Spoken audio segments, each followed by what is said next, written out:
Hi there, I'm Jim Bradley. I'm the author of a blog called Under the Castro Tree, and I'm going to share some of my posts from the past couple of weeks. There are too many to share them all, so I'm picking and choosing. And I hope you like them. Some are pretty political, so I think my opinion is mine and mine only. So I hope you enjoy these. The first one is called Let There Be Light. It was from Saturday, August the 8th. How are you doing after the tropical storm came through New England? We lost power sometime Tuesday afternoon, and it didn't come back until 3:30 a.m. Thursday. About 36 hours, 2 dark nights. But Vern had so many candles that our house looked like a cathedral. Cable didn't come back until this morning, which is why I haven't posted in so long. 2 things I've learned. Never take electricity for granted, and feel fortunate when you get it back while others haven't. This afternoon, there were still 2,900 customers in the town of Cheshire that hadn't got power restored. Initially, 94% of all of Cheshire was out of power. The storm upended and ruined Vern's grape arbor. We couldn't get it back together, so she cut off all the branches. No grapes this summer. Lots of tree branches were in our yard. We are surrounded by very big trees on the east side of our property, but no real damage. Never, ever take electricity for granted. We also got power back before most of Cheshire, so always count your blessings and feel fortunate. We're doing Zoom church, though some of our parishioners are still without power. I called people to read, and they're all okay. Power, internet, all of it. On top of the pandemic and the Black Lives Matter movement, the storm was just one more thing. Lord help us. You know we need it. The second one is a short one called Eleanors Birthday. It was Monday, August 10th, I'm sorry. We're going tomorrow for an overnight visit to Mimi and Tim and Eleanor for Eleanor's 4th birthday. They live in North Branch, New York, in a house they bought before the pandemic, but which takes them out of the city where they live and work.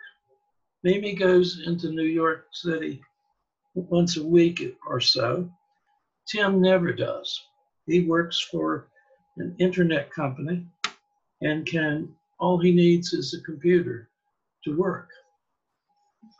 We love them and trust that they are well, just as we love Josh, Kathy, Keegan, Morgan, and Emma, and look so forward to seeing them and wishing them, Eleanor, happy. In this time of pandemic, deepen and expand your love of family. Family is one of those things that makes sense these days. We need to hold fast to each other in these strange times. This was from Wednesday, August 12th. It's called I Couldn't Be Happier. And this are my opinions and my opinions only.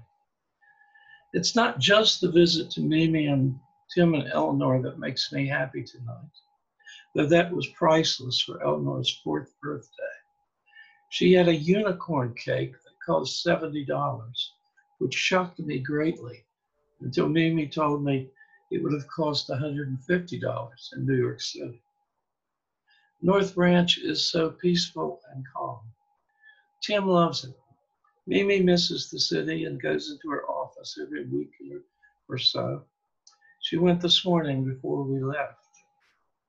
What makes me happy too is Kamala Harris as Biden's vice president. She was my favorite all along. Her tearing into Biden at the Democratic debates means he's a man who can take criticism and live with it. Hooray for him. Unlike our current president, who only accepts agreement and compliance or fires you. I watched Harris in the debates and questioning Republicans in the Senate. She will shred Pence in a debate if one happens in these strange times. Half of her DNA is from Jamaica and the other half from India, Black and Asian. What better? Her parents met at a civil rights protest in California. What better place for her parents to have met? She is just what we need today. A woman from two parts of the world who was district attorney, attorney general, and senator. Just what we need today. Joy, joy. Tucker Carlson was mispronouncing her name in an interview today. He was saying Kamala, and the person he was talking to corrected him. It's comma, like the punctuation mark, he told Tucker, and la at the end, Kamala. Tucker was not happy at being corrected. He's not happy at all at Biden's pick. Kamala changes the whole dynamics of the election. This next one is called Can You Imagine? And it's from, I don't know when, Tuesday, Wednesday, Thursday, somewhere. It's called Can You Imagine? Can you imagine the outrage if Obama had referred to a white woman as nasty? And yet, our current president referred to Kamala Harris in that way several times after she was announced as Biden's VP. And other derogatory terms that I'm not going to share here. This is about race, but it's also about gender. It's about decency and common courtesy. I remember former presidents who always referred to their opponents as my honored opponents, not as Sleepy Joe. John McCain several times shut down people at his rallies who wanted to claim that Obama was not an American. He's as American as you, he said to one woman and one of his supporters. The current president is a threat to peaceful transfer of power, constantly implying falsely that mail-in voting will create fraud, saying I'll have to wait and see when asked if he would accept the results of the election, questioning legal voters will be counted. Democracy is based on mutual respect and the rule of law, and the federal government taking charge of emergencies. That's what we base our democracy on. To say little has been done by the White House during the pandemic would give them too much credit. And a second much needed COVID relief bill is being held up because the Democrats want more money in the Postal Service, and the president wants to destroy it to ensure, the Democrats want that money to ensure the safety of mail-in ballots. The current president puts all that at risk. I personally, and this is my opinion, don't think our democracy could survive 4 more years of his lies and dismantling of our institutions and values. Our country is in the balance. This next one is from an email that I sent to a parishioner, and I wanted to take it out and print it here. because it says why I'm so committed to Black Lives Matter. I grew up in the only county in the US outside of the Deep South that was almost 50-50 Black and white. As I grew up, I knew only a few adult Black people's names, and I knew none of their children. The adults called me Mr. Jimmy. I only realized years later that was probably meant as derogatory. I just grew up thinking that was the way things were. My father, not my mother, but my father was a quiet racist. In his many jobs, he served a lot of Black customers. But when he came to my first church, St. James in Charleston, which was all Black, as I was showing him around, he said, "It doesn't smell like I expected." I never went to school with Black children until my senior year of high school. The Black school sent over 3 male athletes and 3 smart girls to pave the way, since the next year the schools would merge, which meant that all over the county, the Black schools would close in disrepair, and the Blacks would come to the better kept white schools. I became close friends with a student from the Black school when we were in college. He would introduce me to his friends by saying, "Jim and I went to different high schools together." Since college, I have done all I could for the civil rights movement. During seminary, I marched in Washington. Since then, I've given money to civil rights groups. My childhood taught me how terrible and limiting segregation had been.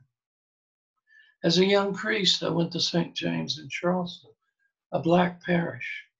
With so few Black Episcopal priests, St. James couldn't afford them. For 5 years, they educated me in what it was like to be Black in America.